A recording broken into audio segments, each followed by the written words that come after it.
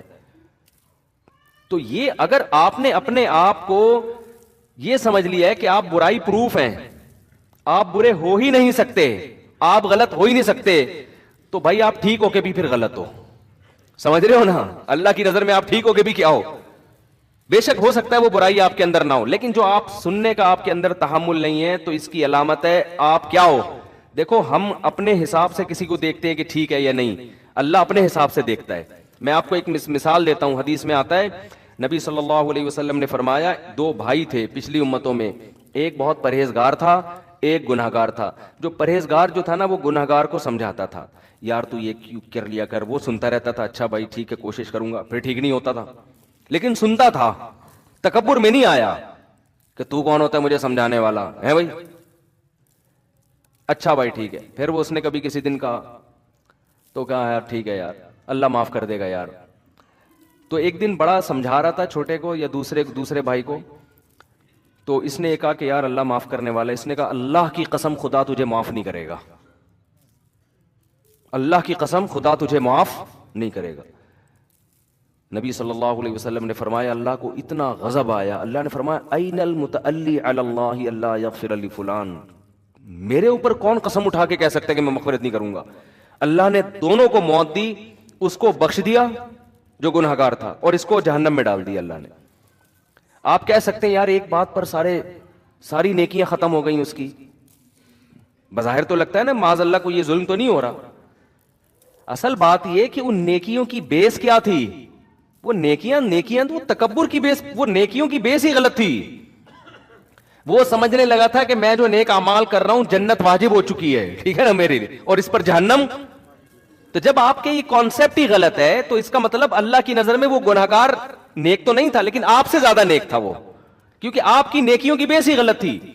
آپ کو تو نیکی کرنی چاہیے تھی, بھائی ہم اللہ کو خوش کرنے کے لیے کر رہے ہیں, اللہ اپنے فضل سے نیک لوگوں کو جنت میں داخل کرتا ہے, اللہ پر لازم نہیں ہے, میں تو نیک کر کے بھی میں اللہ کا شکر کہاں ادا کر رہا ہوں. آپ کو یہ سوچ کے کرنا چاہیے تھا. اور دوسرے پہ آپ نے جو اللہ پہ کہہ دیا کہ اللہ مغفرت کر ہی نہیں سکتا. یہ اس کی مثال ایسے جیسے کوئی کسی سے چندہ مانگنے کے لیے جائے, اس کی مرضی دے نہ دے. ایک آدمی کسی سیٹ صاحب کے پاس گئے جو بڑے سخی تھے, جو ہر ایک کو لٹایا کرتے تھے نا, بڑے سخاوت, اور ان کو اپنی سخاوت پہ بڑا ناز بھی تھا. آپ نے کیا کیا کہ ایک آدمی ان سیٹ صاحب کے پاس چندہ لینے کے لیے گیا, اتفاق سے اس دن سیٹ صاحب نے اس کو کسی مصلحت سے نہیں دیا, منع کر دیا. آپ کو جب پتا چلا آپ نے کہا کہ وہ سیٹ تو بڑا کنجوس آدمی ہے, اب آئے گا سیٹ کو غصہ. آئی بات سمجھنے, سیٹ کیا کرے گا, اس کو فقیر کو جس کو رد کیا تھا نا بلائے گا اور بلینک چیک پکڑا دے گا اس کو, بولے بھائی اس نے میرے پہ کنجوسی کا جو تانا لگایا نا, یہ تانا میں برداشت نہیں کروں گا. میں نے تو تجھے کسی مصلحت سے نہیں دیے تھے پیسے, لیکن اب اس سے بڑی مصلحت آ گئی ہے کہ مجھے کنجوسی کا تانا دیا جا رہا ہے, یہ لے اس پہ کروڑوں روپے لکھ دے, کروڑوں تیرے ہو گئے. تو وہ آدمی تو مستحق نہیں تھا کروڑوں کا, لیکن جو سیٹ ہوتا ہے نا, جو کنجوسی کے تانے کو برداشت نہیں کرتا, وہ اپنے آپ سے اس تانے کو ختم کرنے کے لیے اس کو کروڑوں کا مالک بنا دے گا کہ اب کہہ کے بتا کہ میں کنجوس ہوں. یہاں بھی یہی ہوا ہے, کیونکہ اللہ جواد اور کریم ہے نا, اللہ بخل اور کنجوسی کا تانا برداشت نہیں کرتا. اللہ یہ تانا برداشت نہیں کرتا کہ میں رحیم و کریم نہیں ہوں, صحیح ہے نا, یہ تانا اللہ کو برداشت نہیں ہے. اب اللہ گنہگار کو سزا دے رہا ہے, اس میں اس کی مصلحت ہے, اس کا قانون یہی ہے کہ گناہ ہوگا, وجہ اور مصلحت کیا ہے, ام نجعل المتقین کالفجار.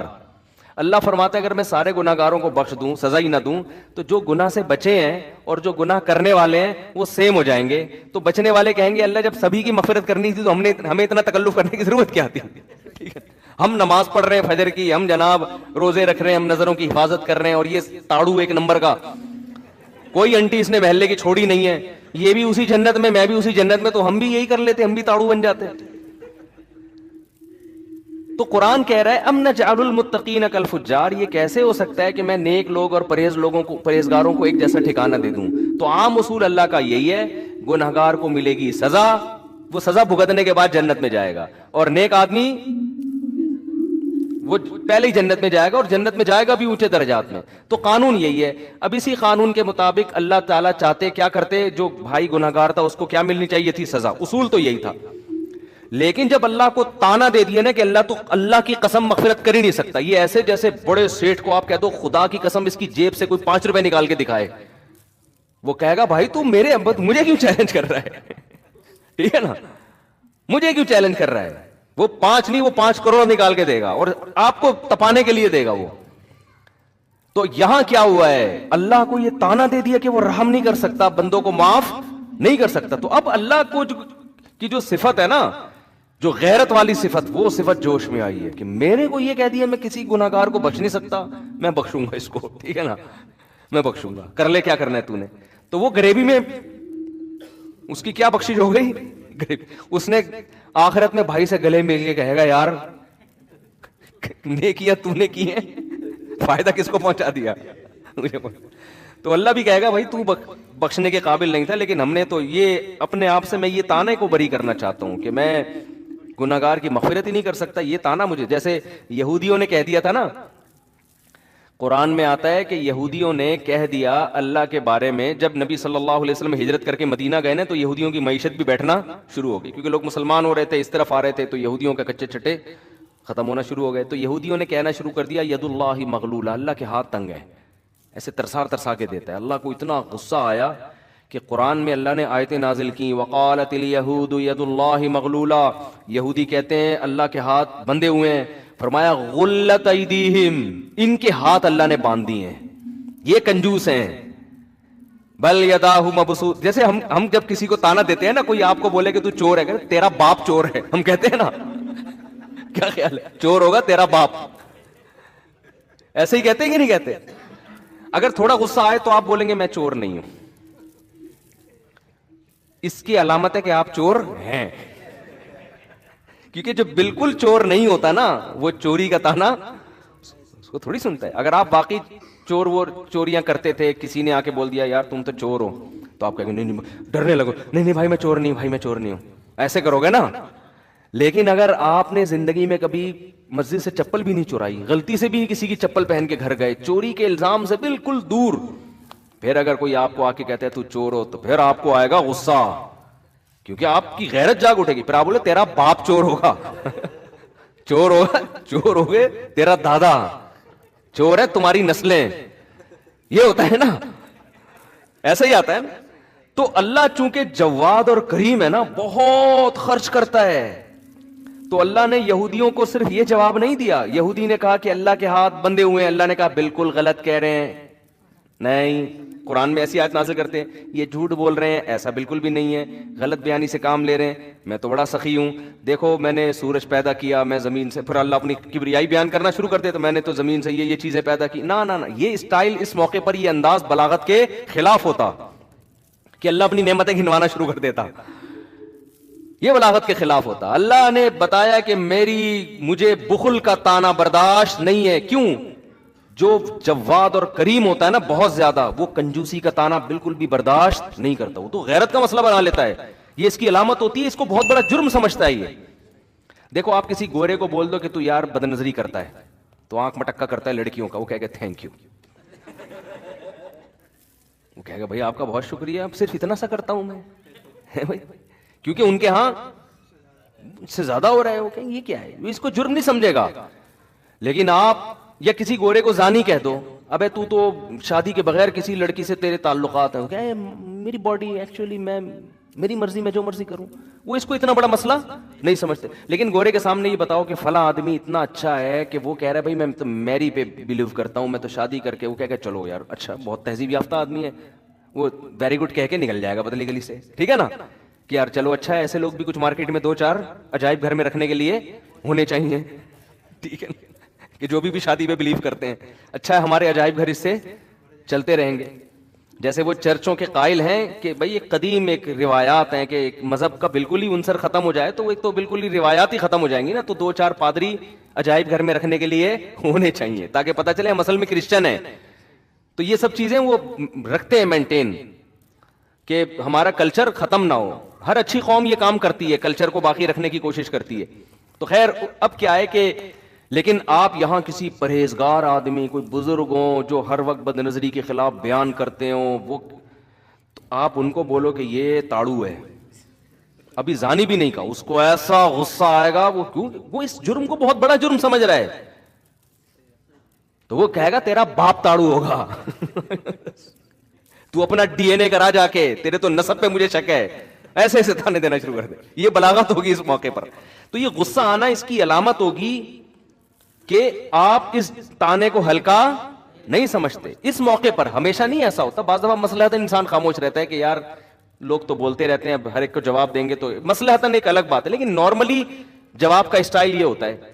تو اللہ میاں نے جب یہودیوں نے کہا نا کہ اللہ کے ہاتھ بندھے ہوئے ہیں، تو اللہ نے یہ نہیں کہا کہ نہیں میرے ہاتھ بندھے ہوئے نہیں ہیں، دیکھو میں تو خربوزہ پیدا کیا، میں نے تو کھجور پیدا کی، میں تو اتنا کھلا رہا ہوں، اتنا پلا رہا ہوں صبح شام. نا نا نا نا، اللہ نے جواب دی، کیونکہ اللہ کو یہ تانا پسند نہیں ہے.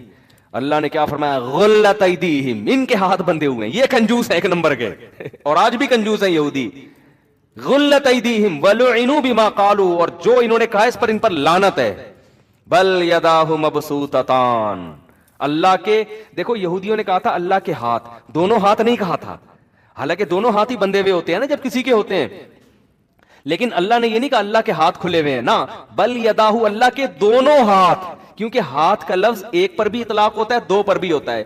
تو یہ شبہ ہو سکتا تھا شاید اللہ نے ایک ہاتھ پیچھے کیا ہوا ہے، دوسرے ہاتھ سے اپنے بندوں کو دے رہا ہے. تو اللہ نے دونوں کا تذکرہ کر دیا. بل یداہ مبسوطتان، اللہ کے دونوں ہاتھ ایسے کھلے ہوئے ہیں. ينفق کیف یشاء، جیسے چاہتا ہے بندوں پہ خرچ کرتا ہے. کیوں؟ ہم جب کسی پہ خرچ کرتے ہیں تو جیسے چاہتے ہیں ویسے کر نہیں سکتے ہم، کیونکہ ہمیں ڈر ہوتا ہے کہ یار ہمارے پاس کہیں ختم نہ ہو جائے. اللہ کہتے ہیں مجھے یہ خوف نہیں ہے، جیسے چاہتا ہوں اپنے بندوں پر خرچ کرتا ہوں. تو یہ خود اللہ کے جواد اور کریم ہونے کی علامت. ایسا جواد اور کریم خدا ہو اور آدمی کہہ رہا ہو دوسرے کے بعد تیسرا بچہ ہوا تو کھائے گا کہاں سے؟ تو باتیں کرنے پر گورنمنٹ کی طرف سے کوئی پابندی نہیں ہے. آپ کہہ لو اللہ بہت کریم ہے، اللہ آپ کے عمل سے دیکھے گا کہ مجھے کریم سمجھتا بھی ہے کہ نہیں سمجھتا. اب یہ بھائی نے ماشاءاللہ داڑھی رکھی ہوئی ہے، عراق گئے نا یہ، تو داڑھی کی وجہ سے ان کی جاب نہیں ملی ان کو. انہوں نے کہا کہ بھائی داڑھی کاٹنی ہے، تو انہوں نے مجھے فون کیا، میں نے کہا داڑھی کاٹنا جائز نہیں ہے، آپ دوسری جاب تلاش کر لو. انہوں نے چھوڑ دی جاب. تو جو آدمی اللہ کو کریم سمجھے گا کہ یار خزانے کس کے ہاتھ میں ہیں؟ اللہ کے، وہ حرام کی طرف نہیں جائے گا. لیکن ہم کیا ہو رہا ہے کہ سارے گناہ کر کے، تو سب گناہ کر کے ہی آپ نے اگر کمانا ہے تو پھر اللہ کریم کا کیا مطلب ہوا؟ گورا کہتا ہے تم بھی اسباب پہ یقین کرتے ہو، میں بھی اسباب پہ یقین کرتا ہوں، تم بس اللہ کو کہہ دیتے ہو کہ وہ رزق دینے والا ہے، تو میں بھی کہہ دیتا ہوں، تو فرق کیا ہو گیا؟ کافر میں مسلمان میں فرق یہ ہے کہ مسلمان اسباب اختیار کرتا ہے روزی کے، لیکن ناجائز کی طرف نہیں جاتا. کیوں؟ وہ کہتا ہے اسباب سے نہیں ہے، رزق دینے والا کون ہے؟ اللہ ہے.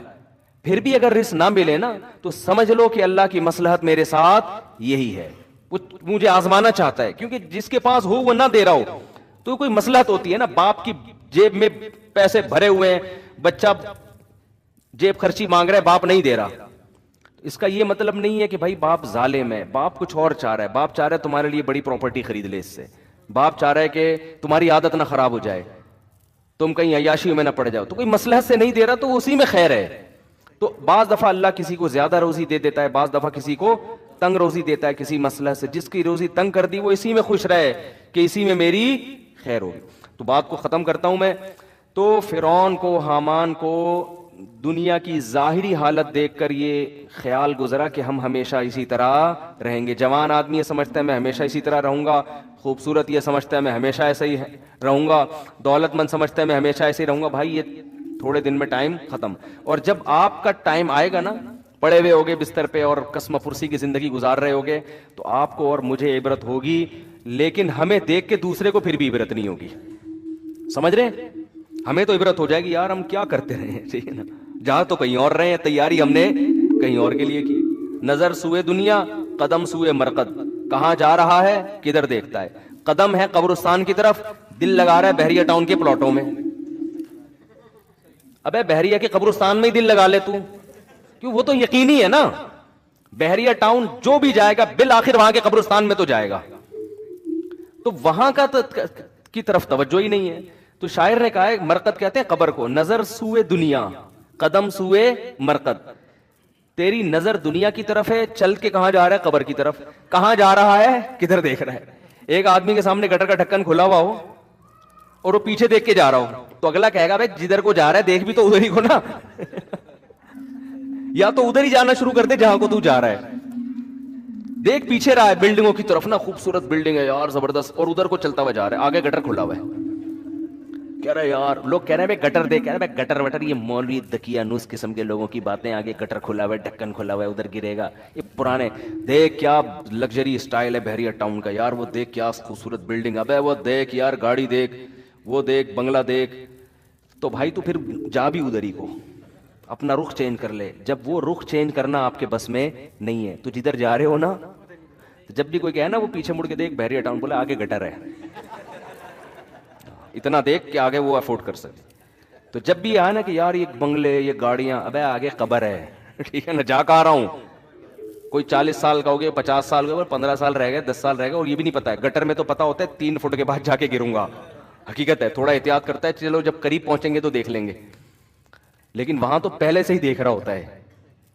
تو قبر کا بھائی کچھ نہیں پتا کہ 10 سال لگیں گے, 20 سال لگیں گے, 15 سال لگیں گے, یا کل انا للہ ہو جائے, کچھ پتا.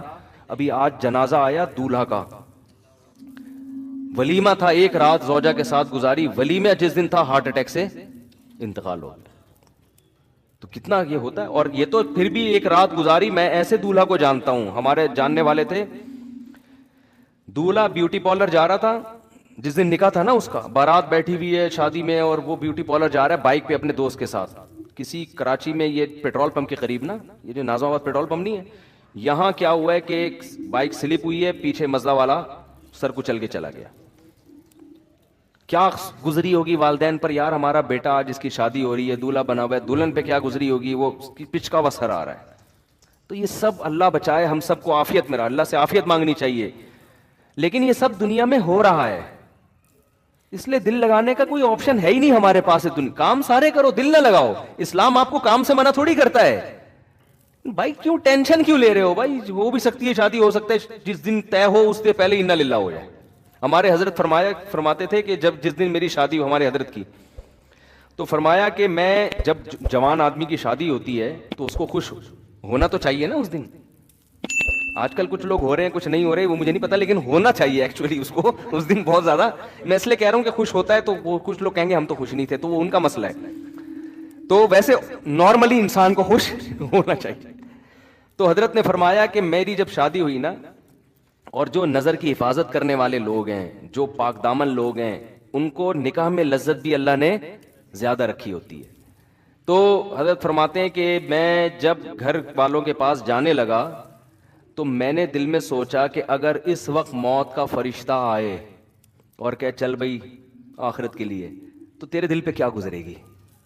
ہے بھائی, آدمی اصولی طور پر شاید ہم جیسے نالائق ہوتے ہیں, ہم کہتے ہیں اللہ 3-4 دن تو مہلت دے دے, اتنے عرصے کے بعد پہلی دفعہ شادی ہو رہی ہے. طارق مسعود صاحب ہوتے تو چلو کوئی مسئلہ نہیں تھا, کئی دفعہ ہو چکی تھی پہلے بھی. ارادہ بھی ایک کا ہو, حضرت کا تو ایک ہی کا ارادہ تھا, ایک ہی کی انہوں نے, وہ تو دوسری کے, وہ تو کہتے تھے یہ جس نے کوئی غم نہ ہو, جیسے کہتے ہیں نا بکری پال لے. تو کیا حالت ہوگی. اور پاک دامن, اور ہمارے حضرت کی صحت بھی بڑی زبردست تھی. میرے شیخ حضرت مفتی رشید احمد صاحب رحمہ اللہ تعالی لدھیانہ کے, پنجاب کے تھے, سب صنوبر کے تنے جیسا ان کا قد تھا ماشاءاللہ, بہت زبردست صحت حضرت کے. جب بھی کئی واقعات ہیں حضرت کے, جب بھی تو نہیں کہہ سکتا, واقعات ہیں. انوار الرشید میں جو ان کی کتاب ہے اس میں لکھے ہوئے ہیں کہ کلائیاں توڑی ہیں پھڈوں کے دوران, ٹھیک ہے نا, پہلوانوں کی کلائیاں توڑی ہیں, تھے دبلے پتلے. تو لیکن جب ان کی لڑائیاں ہوئی ہیں نا پھڈوں کے دوران, پہلوان کی کلائیاں توڑی ہیں, 2-3 پہلوانوں کی, کسی کی کلائی توڑ دی, کسی کا سیٹنگ آؤٹ ہو گئی, بھاگ گئے وہ. تو بہت زبردست فائٹ کرنا جانتے تھے, بڑی خاندانی صحت رکھی ہوئی تھی. تو صحت مند آدمی وہ تو ظاہر ہے اور زیادہ اس کو نکاح میں رغبت ہوتی ہے. تو حضرت فرماتے ہیں میں نے اپنا محاسبہ کیا. وہ ہر وقت نا اپنے آپ کو چیک کرتے تھے یہ بڑے لوگ, کہ ہم آخرت سے غافل تو نہیں ہو رہے کہیں. یعنی ہر وقت چیک, دنیا کی نعمتیں تو ساری رکھنی ہیں, لیکن آخرت کو ہمیشہ دنیا پہ ترجیح. بھائی تیار ہر وقت موت کے لیے. تو میں اور آپ ہوتے ہیں, ہم کہتے ہیں اللہ 6 مہینے کی مہلت دے دے, 10 مہینے کی مہلت دے دے. ہمارے تو آگے بھی بڑے پلان ہیں نا, یا اللہ ابھی تو میری شادی ہوئی ہے, ابھی تو میں مفتی صاحب کے بیان سننا میں نے شروع کیے ہیں, ابھی تو بیگم کا ذہن بنانا ہے دوسری کے لیے, پھر تیسری کے لیے, پھر چوتھی کے لیے, پھر جب 4 ہو جائیں گے پھر بچے ہوں گے, پھر بیٹیاں ہوں گی, پھر بیٹیاں بڑی ہوں گی, پھر بیٹیوں کی شادیاں ہوں گی, پھر بیٹے اسٹیبل ہو جائیں گے, پھر میں ان کے لیے پراپرٹی بنانے کی سوچوں گا, پھر میں ان کے لیے اتنے مکان بناؤں گا, پھر میں مکان بنا کے پھر جب سب کو نام کر کے پراپرٹی تقسیم کر کے پھر میں آخر میں حج پہ جاؤں گا. پھر میں حج سے آنے کے بعد قضائے عمری بھی میں نے کرنی ہے. 40 سال سے میں نے ایک نماز بھی نہیں پڑھی ہے. وہ قضائے عمری میری کمپلیٹ ہو جائے, اس کے کمپلیٹ ہونے کے بعد بھی سوچ رہا ہوتا ہے ابھی مرنا مناسب رہے گا کہ نہیں رہے گا.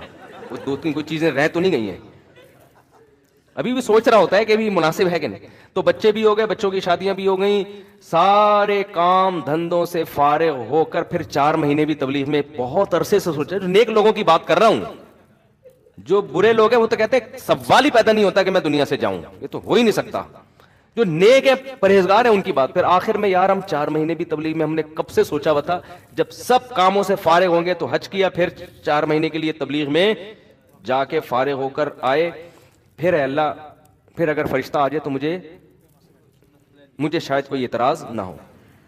یہ بہت نیک آدمی کی بات کر رہا ہوں, تھوڑا سا بھی ہوگا کہہ کے پھر بھی نہیں, صحیح ہے نا, پھر بھی نہیں. تو ہم میں سے ہر شخص نے یہی پلان کیا ہوا ہے. 4 کا شاید نہیں کیا ہوا لیکن ایک میں ہی کہ بچے ہوں گے, پھر بیٹیوں کی شادی ہو جائیں گی, پھر حالانکہ بچے بھی ایک آدھ ہو رہے ہیں کہ کیا پلان کرنا ہے یار ان 2 بچوں کے لیے, تو نے چھوڑ دے ان کو یار, چھوڑ دے ان کو, یہ خود ہی پل جائیں گے. پلان کرنے کے لیے بچے تو ہوں یار, مزہ تو آئے یار. 25-30 بچے ہیں, آدمی پلاننگ کر رہا ہے یار, یہ والا کوئی تبلیغ میں بھیج دو, اس کو انجینئر بنا دو, اس کو آرمی میں بھیج دو. مزہ بھی آتا ہے پلان کرتے ہوئے.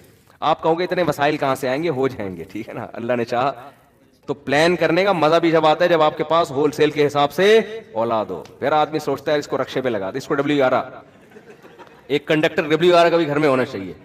اس کو ڈاکٹر بناؤں گا, اس کو میں سائنٹسٹ بناؤں گا, اس کو میں فوج میں کمیشن آفیسر بھیجوں گا, اس کو میں تاجر بناؤں گا. پلان کرنے میں مزہ آتا ہے. ایک آدھ بچہ ہے, تو نے جو بننا ہے نا بن کے بتا دینا مجھے کیا بننا, خود ہی اطلاع دے دینا. تو وہ پلان نہیں ہوتا.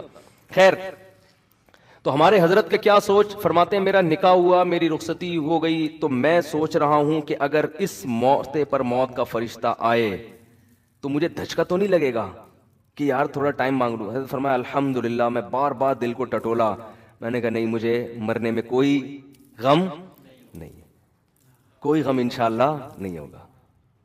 صحیح ہے نا, یہ شریعت ہم سے یہ چاہتی ہے, شریعت ہم سے یہ چاہتی ہے. تو ہم لوگ اس پہ ہیں نہیں. تو یہ بن جائے تو اس کا سب سے بڑا فائدہ ہے زندگی خوشی میں. وہ میں موسیقی کی بات پھر اگلے بیان میں کروں گا انشاءاللہ, کہ جو کہتے ہیں نا موسیقی لائف میں بورنگ, وہ جو ہمارے کزن کا میں بتا رہا تھا نا, یہ بورنگ لائف. تو بات یہ ہے کہ جس لائف کو آپ بورنگ سمجھ رہے ہو نا, خوشیاں اسی میں ہیں. اور جس لائف کو آپ سمجھ رہے ہو نا انٹرٹینمنٹ, وہ ایسے انٹرٹینمنٹ ہے جیسے چرسی کو, ہیروئن کو چرس پیتے ہوئے مزہ آتا ہے, بس وہ چرس کے دوران ہی آتا ہے, اس کے بعد پھر ختم. پھر وہ زیادہ ڈپریشن میں جاتا ہے. چرسی, آپ کو پتا ہے جو لوگ چائے نہیں پیتے ان کو غصہ کم آتا ہے, چائے پینے والوں کو زیادہ. میں بھی پیتا ہوں چائے, عادت پڑی ہوئی ہے, لیکن کوئی بہت زیادہ یعنی بہت زیادہ فرق نہیں ہے. چائے تو سب سے کم درجے کا ہے نا, کیفین. نہ پیو تو اچھا ہے, پی رہے ہو تو میں نے 2-3 ڈاکٹر سے کہا, انہوں نے کہا یار سٹا نہیں لگا رہے, چرس نہیں پی رہے, تو چلو یار اتنا مارکیٹ میں چلتا ہے. اور مجھے چائے کی عادت لوگوں نے ڈالی ہے, میں نے چھوڑ دی تھی, 1 سال چائے چھوڑ دی تھی, فضول چیز ہے, کیا کرنا ہے پی کے. بہت ہنسی خوشی زندگی گزر رہی تھی. پھر وہ لوگوں نے پلا کے نا, ہمارے KPK کے لوگ سخی اتنے ہیں کہ اگر چائے نہیں پیو نا تو پھر یہ دمبا کھلاتے ہیں. پیٹ بھرا ہوا ہے, نہیں کھا سکتا دمبا بھائی, کہہ رہے ہیں پھر کولڈ ڈرنک پلاتے ہیں. کہہ رہے ہیں ہمارے یہاں مہمان آیا, یہ کیسے ہو سکتا ہے کہ یہ خالی پیٹ چلا ہے, تیرا باپ بھی کھائے گا. حقیقت ہے, ہمارے مہمان آیا یار خالی پیٹ چلا جائے. ابے بھائی میں اس کا بھی تو مہمان تھا, ادھر میں دمبا چربی میں کھا کے آیا ہوا ہوں, وہاں میں نے کولڈ ڈرنک بھی پی لی, لسی بھی پی لی, بھائی میں پھٹ پٹا کے مر جاؤں گا. کہہ رہے ہیں ہمارے, ہم لوگ سوچیں اپنے بچوں کو کیا بتائیں گے یار, ہمارے مہمان آئے, اور یہ تو غیرت کا مسئلہ ہے. تو چائے سب سے کیا ہے, ہلکی چیز. ہم کہتے بھائی تو چائے بنا کے لے آیا, ورنہ کولڈ ڈرنک تو اس سے زیادہ خطرناک ہے, لسی کی جگہ نہیں ہے پیٹ میں. تو مجبوراً پھر لوگ بھی ایسے ہی ہیں. تو یعنی جو پنجاب میں جاؤ تو ہر جگہ, پھر ہم نے کہا یار یہ اس سے پاکستان میں بچنا ہم میرے جیسے آدمی کے لیے ممکن نہیں ہے, پی لے. ٹھیک ہے نا, کیا ہو جائے. لیکن حقیقت بتاؤں, میں نے جب 1 سال چائے چھوڑی رکھی تھی نا, تو مجھے ہو گیا تھا کہ جو میرے اندر ہر آدمی میں کچھ نہ کچھ غصہ تو ہوتا ہے نا، وہ بھی ختم ہو گیا تھا، یعنی غصے والی باتیں بھی نہیں آ رہا تھا۔ وجہ کیا ہے کہ چائے بھی آپ کو ریلیکس کرتی ہے نا، تو جب آپ کو ریلیکس کرتی ہے تو پھر آپ اس کے عادی ہو جاتے ہیں، پھر آپ کو کوانٹٹی بڑھانی پڑتی ہے۔ تو یہ ہر چیز میں ایسے ہی بڑھاتے بڑھاتے، لیکن وہ کیونکہ بہت کم درجے کا نشہ ہے، وہ بہت زیادہ پیتے رہو تو جا کے ہوتا ہے، اور اس سے چھوڑنا بھی کوئی اتنا مشکل کام نہیں ہے، 3-4 دن تک، 8-10 دن تک اثر ہوگا، پھر نارمل ہو جاؤ گے۔ لیکن جو زیادہ نشے کی چیزیں ہیں نا، وہ بڑی ڈینجرس ہوتی ہیں۔ اس میں چرسی ہیروئن زیادہ ڈپریشن میں ہوتے ہیں، حالانکہ وہ ڈپریشن ختم کرنے کے لیے پی رہے ہوتے ہیں۔ صحیح ہے نا؟ ابے بھائی تو ڈپریشن ایک ہمارے محلے میں ایک بندہ تھا، وہ سگریٹ پیتے تھے، وہ 55-60 سال ان کی عمر، ان کے پھیپڑوں میں بلغم بہت پیدا ہوتا تھا، ٹی بی ہو گئی ان کو، وہ سگریٹ پیتے تھے تو بلغم نکلتا۔ ڈاکٹر کہہ رہے ہیں یہ سگریٹ چھوڑ دے، وہ کہہ رہے ہیں ڈاکٹر صاحب جب سے سگریٹ پیتا ہوں تو بلغم اکھڑتا ہے۔ اب جب نہیں پیتے تو وہ اور تکلیف ہوتی تھی۔ ڈاکٹر نے کہا یہ پیدا سگریٹ کی وجہ سے ہو رہا ہے، جب پینا چھوڑ دو گے تھوڑے دن تکلیف ہوگی، یہ پیدا ہونا ہی ختم۔ لیکن سگریٹ پینے والے کی کھوپڑی میں یہ بات نہیں آتی، وہ سمجھتا ہے سگریٹ پی کے میں ریلیکس ہو جاتا ہوں۔ ابے بھائی جو سگریٹ نہیں پیتا وہ پیے بغیر ریلیکس ہوتا ہے، ٹھیک ہے نا؟ جو تیری کنڈیشن سگریٹ پینے کے بعد بنتی ہے نا، تجھے خوشی محسوس ہوتی ہے، وہ جو اس کو سگریٹ کی عادت نہ ہو، وہ سگریٹ کے بغیر وہ خوشی محسوس کرتا ہے۔ تو موسیقی اور یہ انٹرٹینمنٹ کا بھی یہی ہے کہ جو ان چیزوں کے عادی ہو گئے، ان کو خوشی کے لیے یہ چیزیں چاہیے، نہیں ملیں گی تو ٹینشن میں جاتے ہیں، اور جو ان چیزوں کے عادی نہیں ہیں وہ یہ چیزیں سنے بغیر وہ مزے میں ہوتے ہیں، جو آپ کو موسیقی سن کے مزہ آ رہا ہوتا ہے۔ یہ بات کھوپڑی میں لوگوں کی آ نہیں رہی ہے۔ تو یہ پھر کبھی کسی اور موقع پر انشاءاللہ اس پر میں تفصیلی بات کروں گا۔ اللہ ہمیں گناہوں سے بچنے کی توفیق عطا فرمائے، اور اس دنیا کو مسافر خانہ سمجھنے کی توفیق عطا فرما دے۔ تو یہ بڑی مزے کی لائف ہو جائے گی، آپ کی گناہ بھی چھوٹ جائیں گے، پھر پیسہ تو کمانے سے منع بھی نہیں کیا، پھر آپ کو 1000 گز کا بنگلہ مل جائے، ٹھیک ہے یار انجوائے کرو، نہیں ملے ٹھیک ہے، گاڑی مل گئی ٹھیک ہے، نہیں تو ڈبلی گیا رہا۔ بینک اسلامی سے پاک قطر تکافل لینا کیسا ہے؟ ہم جامعۃ الرشید میں بہت سے علماء کو تکافل پر اعتراض ہے، میرے جیسا ناچیز بھی مطمئن نہیں ہے تکافل پر، باقی دارالعلوم کے بڑے بڑے علماء اس کو جائز کہتے ہیں۔ جب دو اہل حق علماء میں اختلاف ہو جاتا ہے تو پھر عامی آدمی یہی ہے کہ احتیاط یہ ہے کہ نہ کیا جائے، اور گنجائش یہ ہے کہ کر لیا جائے۔ تو دونوں قول پر عمل کیا جا سکتا ہے، کیونکہ عامی آدمی کے لیے تو دونوں ایک جیسے ہیں نا۔ جب بھی کوئی ایسا اختلاف ہوتا ہے نا تو علماء ایک ٹرم استعمال کرتے ہیں کہ اس میں احوط یہ ہے کہ اس سے بچو، ایسر یعنی آسانی اس میں ہے کہ کر لو، کیونکہ اب اختلاف ہے تو خالص حرام نہیں کہہ سکتے اس کو، سمجھتے ہو؟ تو کوئی کرنا چاہے تو، یا کسی کو ان کی رائے پر اعتماد ہو تو ٹھیک ہے۔ سعودی عرب نے تبلیغ جماعت پر پابندی لگا دی ہے۔ دیکھو بات یہ ہے، میں بار بار یہ کہتا ہوں، انور مقصود نے جب معین اختر سے پوچھا نا کہ ماموں کیا کرتے ہیں، تو معین اختر نے کہا ماموں کی باتیں کس سے پوچھو؟ ماموں۔ تو سعودی حکومت جو کر رہی ہے نا، تو سعودیہ کی باتیں کس سے پوچھو؟ حکومت سعودیہ سے پوچھو، مجھ سے پوچھ کے پابندی نہیں لگائی۔ آئی بس سمجھ؟ تو وہ پروگرام کا میں نے کلپ دیکھا تھا، بہت جگہ فائدہ ہوا، بہت جگہ فائدہ ہوا، گھر میں بھی فائدہ ہوا۔ میرے گھر والے مجھ سے کچھ پوچھ رہے ہوتے ہیں نا کہ وہ کیا کہہ رہا تھا، میں نے کہا ماموں کی باتیں کس سے پوچھو؟ ماموں سے پوچھو۔ تو یہ مسجد میں بھی فائدہ ہوا، لوگ مجھ سے آگے پوچھ رہے ہوتے ہیں۔ میں کہتا ہوں بھائی معین اختر سے ہم نے ایک چیز سیکھی ہے، اس کے شارٹ کلپ میں انور مقصود نے پوچھا کہ ماموں کیا کرتے ہیں، اس نے کہا ماموں کی باتیں ماموں سے۔ پھر جب بہت زیادہ پوچھا اس نے کہا ماموں گالیاں دیتے ہیں، یہ کرتے ہیں۔ غلط کیا ہے بھائی، اللہ تعالیٰ تبلیغ جماعت پہ پابندیوں کو ہٹائے سعودی عرب میں۔ حضرت صدر اسلام مفتی رفیع عثمانی صاحب کی طبیعت ناساز ہے بھائی، بہت بڑے سرمائے ہیں علماء کے لیے، پاکستانی علماء کے لیے، خاص طور پر پاکستانی عوام کے لیے۔ حضرت مفتی تقی صاحب کے بڑے بھائی ہیں، خصوصی دل سے دعا کریں اللہ ان کو شفائے کامل عاجل عطا فرمائے۔ عام بینک میں جو کہ اسلامی بینک نہیں ہے، پیسے جمع کروائیں زکوٰۃ نکالتے وقت سودی رقم الگ کر لی گئی ہے، تو یہ سودی رقم کہاں دے سکتے ہیں؟ کسی بھی غریب کو دے سکتے ہیں بغیر ثواب کی نیت سے۔ انڈیا سے مہمان آئے آپ سے ملاقات کرنے، ادھر ہی جب بیان ختم ہو مسافہ کر لینا بھائی، کیونکہ بہت تھکاوٹ ہوتی ہے۔ اور کوئی بات جلدی سے مختصر کسی نے پوچھنی ہو مجھ میں سے جلدی سے پوچھ لیں، یہ تو ہو چکے ہیں نا۔ یہاں سے کسی نے کوئی سوال پوچھنا ہو اسپیڈ کے ساتھ۔ ہائے ہائے ہائے، جس آدمی کا عقیدہ شرکیہ ہو اس کے پیچھے نماز نہیں ہوتی۔ اب یہ خود فیصلہ کریں کس کا شرکیہ ہے کس کا شرکیہ نہیں ہے۔ جی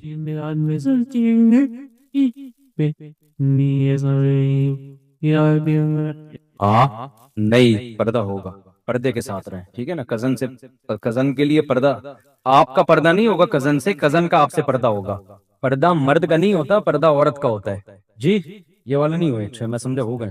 حضرت والا کراچی کے ٹریفک سے تنگ آ گئے ہیں، رانگ سائڈ ٹریفک بہت آتا ہے، کچھ پتہ نہیں ہوتا کہ کون کہاں جا رہا ہے، کبھی صبر کا پیمانہ لبریز ہونے لگتا ہے، ڈر لگتا ہے کہ بائک سے اتر کر کسی کو پھوڑ نہ دوں، بے صبرا ہو جاؤں اور جس پر غصہ آ رہا ہے اس کو دو چار رکھ دوں۔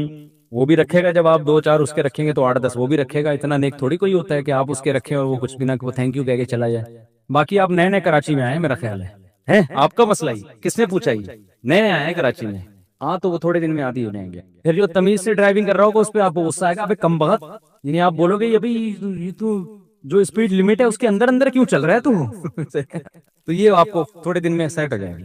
ہوتا ہے جب نئے نئے کوئی کراچی آتا ہے تو شروع میں ایسا ہوتا ہے۔ دیکھو یہ کراچی کے جو کھڈے ہیں نا، یہ اللہ کی بہت بڑی رحمت ہیں، اس کو عذاب مت سمجھو، حقیقت بتا رہا ہوں میں، اس سے کھانا ہضم ہوتا ہے۔ کراچی میں پیٹ کے مسائل بہت زیادہ ہیں، کراچی کی سڑکوں میں اسپیڈ بریکر زیادہ ہیں، سڑک کم ہے، کھڈے زیادہ ہیں، تو یہ اس کا فائدہ ہو رہا ہے، بہت فائدہ ہو رہا ہے اس سے۔ میں جب بھی کراچی آتا ہوں الحمدللہ کمر ومر کے سارے مورے اپنی جگہ سیٹ ہو جاتے ہیں، یہ تھوڑے دن میں سیٹ ہو جائیں گے انشاءاللہ۔ حضرت آپ نے فن والوں کے ساتھ اسٹوڈیو میں بیٹھ کر فنی ویڈیو دیکھی تھی جس میں عربی گانا بھی تھا اور میوزک بھی، تو کیا آپ اس بات کے قائل ہو گئے ہیں کہ فنی ویڈیو میں میوزک ہو سکتا ہے؟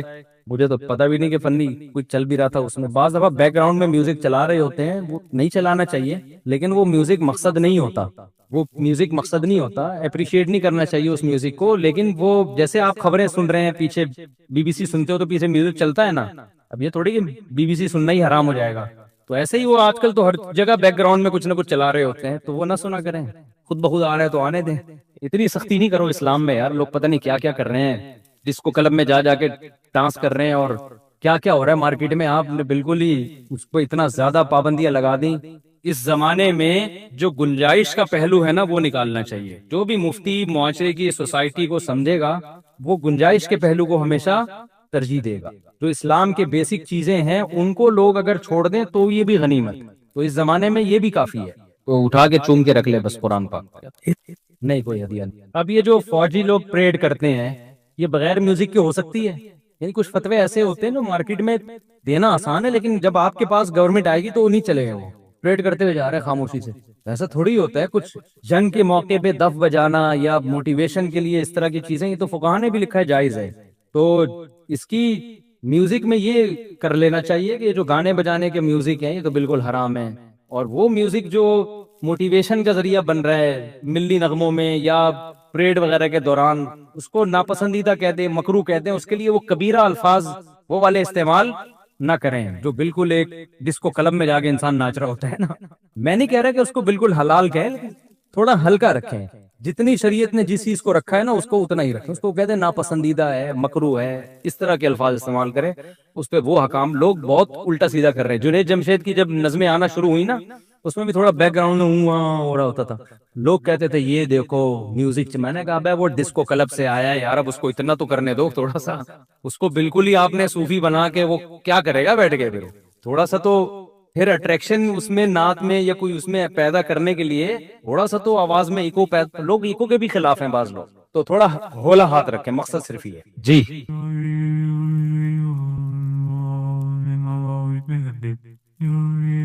ہاں اچھا میں چندہ نہیں دیتا ایسے، ہاں نہیں یہ مسائل کا سیشن ہے نا، یہ تو پورے مشورے لے رہے ہیں آپ، یہ تو آپ خود فیصلہ کریں، ٹھیک ہے۔ اچھا دیکھو یہاں بہت دفعہ ایسا ہو رہا ہے کہ لوگ سیلاب کے نام پہ مجھ سے چندہ مانگنے کے لیے آ رہے ہیں، میرے پاس لوگ رقمیں بھیج رہے ہیں سیلاب زدگان کے لیے، ان کو میں کہہ رہا ہوں ٹرسٹ میں بھیجو، پھر بھی بھیج دیتے ہیں، لا کے پکڑا دیتے ہیں، تو میں نے پھر ادھر ہی بھیجنا ہوتا ہے۔ کچھ لوگوں کو میں نے پرسنلی بھی دیے پیسے، نہیں وہ کسی اور مد میں استعمال نہیں ہو سکتی وہ رقم۔ لوگ آپ کو زکوٰۃ کے پیسے دیتے ہیں، آپ نے کسی کے کاروبار میں اٹھا کے لگا دی، حرام ہے، ناجائز ہے، یہ امانت ہے لوگوں کی، کہیں اور نہیں لگا سکتے آپ۔ ایک شرط میں لگا سکتے ہیں کہ آپ کے اکاؤنٹ میں آپ کے 1 لاکھ روپے پڑے ہوئے ہیں اور آپ کو کسی نے 1 لاکھ روپے زکوٰۃ کے دیے، تو یہ ہو سکتا ہے کہ آپ کا وہ 1 لاکھ زکوٰۃ کے کر لیے میں نے اور یہ 1 لاکھ میں استعمال کر رہا ہوں، اب وہ والے میں کسی غریب کو دے دوں گا، تو یہ تو کیونکہ پیسے بدل رہے ہیں نا، تو یہ تو اس میں کوئی نقصان نہیں ہے۔ یا یہ ہو سکتا ہے کہ جی جو اکاؤنٹ میں پیسے تھے وہ زکوٰۃ کے تھے اور آپ کے پاس جو پیسے آئے وہ پرسنل تھے، تو آپ نے کہا یہ پرسنل پیسے جو ہیں یہ میں زکوٰۃ میں دے رہا ہوں، فقیر آ گیا ہے اور وہ جو تھے وہ میرے ہو گئے، تو یہ جب ہے جب بیک اپ پہ اتنے پیسے آپ کے پاس پڑے ہوئے ہوں، اگر بیک اپ پہ پیسہ ہی نہیں ہے پھر جائز نہیں ہے، لوگ کیا کر رہے ہیں, خیانتیں کر رہے ہیں کہ 1 لاکھ روپے زکوٰۃ کے آپ کے پاس آئے اور آپ نے کیا کیا کہ جی چلو میں ابھی استعمال کر لیتا ہوں, پھر میرے پاس بھی جب آئیں گے نا اپنے پیسے تو میں زکوٰۃ میں ڈال دوں گا. یہ جائز نہیں ہے, یہ امانت میں خیانت ہے, گناہ ملے گا آپ کو اس کا. وہ اپنا بزنس بھی کر رہے ہوتے ہیں لوگ. اچھا, سیلاب زدگان کے نام پہ بہت سے لوگ آتے ہیں مجھ سے مدد طلب کرنے. دیکھو ہم نے ایک طریقہ بنایا ہوا ہے, اس کے بغیر ہم کسی کی مدد نہیں کرتے, کیونکہ کراچی میں فراڈی بھی بہت دبا کے گھوم رہے ہیں.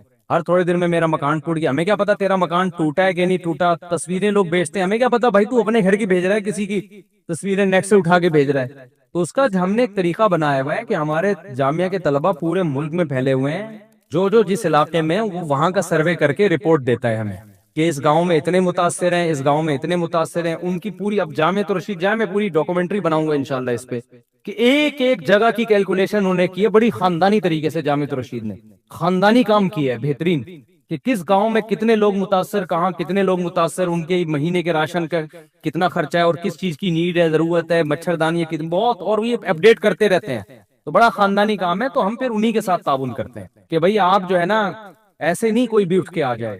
بعض لوگ کہتے ہیں ہو سکتا ہے وہ مستحق ہو, بھائی ہو تو بہت کچھ سکتا ہے دنیا میں, لیکن زیادہ تر فراڈی ہوتے ہیں اس میں جو غلط. تو ہم لوگوں کی امانتیں ایسے کیوں ضائع کریں؟ اس کا پھر ایک طریقہ یہ ہے کہ آپ بھی یہی طریقہ استعمال کریں, سروے کروایا کریں, رپورٹ لیا کریں, پھر ٹوکن دے دیتے ہیں جا کے, پھر ان کو کہیں بھی بلا لیا کسی ایسی جگہ پہ جہاں گاڑی جا سکتی ہے یا کشتی جا سکتی ہے, ایسی جگہ پہ ان کو بلا کے. اب ہیلی کاپٹر ہمارے بس میں نہیں ہے, سمجھتے ہیں نا, تو ورنہ تو بہت سی جگہ ایسی نا ہیلی کاپٹر کے علاوہ کام ہو ہی نہیں سکتا, تو وہ ایسے بالکل ہی ڈوب گئے ہیں وہ لوگ. تو اس طرح سے کام کریں. ہلر در میں اتنی بدنظمی ہو رہی ہے کہ کئی ٹرسٹ بیچارے جن کو پراپر سروے نہیں ہے, ایک آدمی کو 6 مہینے کا راشن دے دیا, اس کے پڑوس میں بھوکا مر رہا ہے, جو جا رہا ہے اس کو ڈبے دے کے آ رہا ہے, دوسرا بھی اسی کو دے کے آ رہا ہے, تیسرا بھی ان کو پتہ ہی نہیں کہ یہ پہلے 10 لوگوں سے لے چکا ہے. تو ڈسٹریبیوشن میں بہت گڑبڑیں ہو رہی ہیں.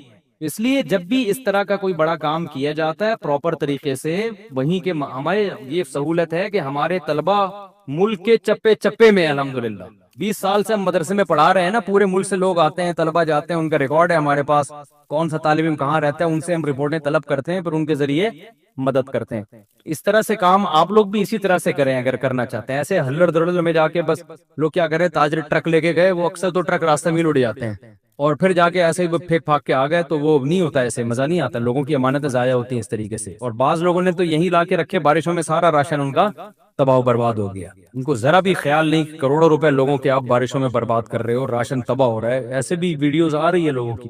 تو اس لیے کام کریں, پیسہ اللہ نے دیا ہے تو اس کو تمیز سے خرچ کریں, بےہودہ طریقے سے اسراف کر کے اڑانا ٹھیک نہیں ہے. وما علینا الا البلاغ, بہت مذاق ہو گیا. 2 پراٹھوں کا مطلب یہ نہیں ہوتا قیامت تک آدمی بولتا ہی رہے. گانوں میں کفریہ کلمات کا حکم. بہت سارے ایسے گانے ہیں جن میں کفریہ کلمات ہیں. اگر کوئی مسلمان اس جملے کو سمجھے بغیر انجانے میں وہ گانا گائے تو کیا اس کی وجہ سے وہ کافر ہو جائے گا؟ محمد تسلیم اختر انڈیا سے. نہیں, انجانے میں کافر نہیں ہوگا, لیکن گانا مسلمان کو گانے نہیں گانے چاہیے. باقی گانوں میں جو کفریہ کلمات ہوتے ہیں, اس میں ایک بات سمجھیں کہ شاعری کے اصول اور ضابطے کچھ اور ہوتے ہیں. بعض دفعہ شاعر کسی چیز کو مبالغہ کر کے بیان کر رہے ہوتے ہیں, اس پہ جو جذباتی لوگ ہوتے ہیں فوراً کفر کا فتویٰ لگا دیتے ہیں. یہ بھی غلط. شاعری کی دنیا ایک عام دنیا سے الگ ہوتی ہے. علامہ اقبال کی شاعری تھی نا شکوہ, اس میں اللہ سے بہت ساری شکایتیں کی. اب بعض لوگوں نے اس وقت متشدد لوگوں نے علامہ اقبال پہ کفر کا فتویٰ لگا دیا. صحیح جو سنجیدہ علماء تھے انہوں نے تو نہیں لگایا, لیکن بعض نے لگا دیا. تو وہ شاعری تھی, اس میں اللہ سے شکایتیں بھی ہو رہی ہیں, شکوے بھی ہو رہے ہیں. تو ایک نثر میں جب ہم عام نارمل حالات میں ایسی بات کر دیں تو وہ کفر کا فتویٰ لگے. شاعری کے اصول, میں یہ نہیں کہہ رہا شاعری میں کفر بکنا جائز ہے, میں یہ کہہ رہا ہوں کہ شاعر کی بات کو سمجھنے کی کوشش کرنی چاہیے کہ یہ کہنا کیا چاہ رہا ہے.